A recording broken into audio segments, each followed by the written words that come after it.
Hi, hello, dear friends. Welcome back to the another video of our YouTube channel. ಇಂದಿನ ಈ ಒಂದು ವಿಡಿಯೋದಲ್ಲಿ ಕರ್ನಾಟಕ ರಾಜ್ಯ ಸರ್ಕಾರಿ ನೌಕರರ 7ನೇ ವೇತನ ಆಯೋಗದ ಕುರಿತು ಕೆಲವೊಂದು ಇಂಪಾರ್ಟೆಂಟ್ ಇನ್ಫಾರ್ಮೇಷನನ್ನು ತಮ್ಮೊಂದಿಗೆ ಶೇರ್ ಮಾಡ್ತಾ ಇದ್ದೀನಿ. ವೀಕ್ಷಕರೇ, ವಿಡಿಯೋನ ಕಂಪ್ಲೀಟ್ ಮಾಡೋಕ್ಕಿಂತ ಮುಂಚೆ I kindly request all of you please like this video, subscribe to my channel and turn on the bell icon for all the latest update.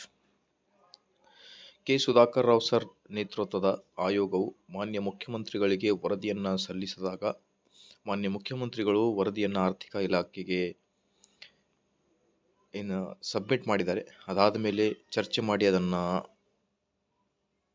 ಒಂದು ಡಿಸಿಷನನ್ನು ತಗೊಳ್ಳಾಗುವುದು ಅನ್ನೋದ್ರ ಬಗ್ಗೆ ಮಾನ್ಯ ಮುಖ್ಯಮಂತ್ರಿಗಳು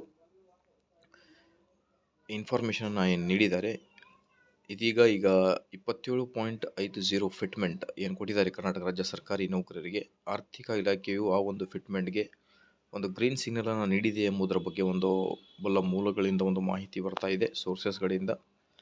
ಸೊ ಇದರ ಜೊತೆಗೆ ಈಗ ಡಿ ಎ ಇನ್ಕ್ರೀಸ್ ಆಗಿದ್ದಲ್ಲಿ 50% ಡಿ ಎ ತಲುಪಿದಾಗ ಯಾವೆಲ್ಲ ಅಲೋವೆನ್ಸಸ್ಗಳ ಬಗ್ಗೆ ಇನ್ಕ್ರಿಮೆಂಟ್ ಆಗ್ಬೋದು ಅನ್ನೋದ್ರ ಬಗ್ಗೆಯೂ ಕೂಡ ಶಿಫಾರಸ್ಸಿನಲ್ಲಿ ಮೆನ್ಷನ್ ಮಾಡಿದ್ದಾರೆ.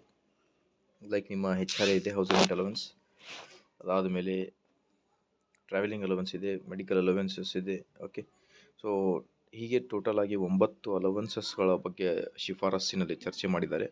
ಮತ್ತು ಹೊಸ 25 ವೇತನ ಶ್ರೇಣಿಗಳು ಕೂಡ ನಾವು ಗಮನಿಸ್ತಿದ್ದೀವಿ.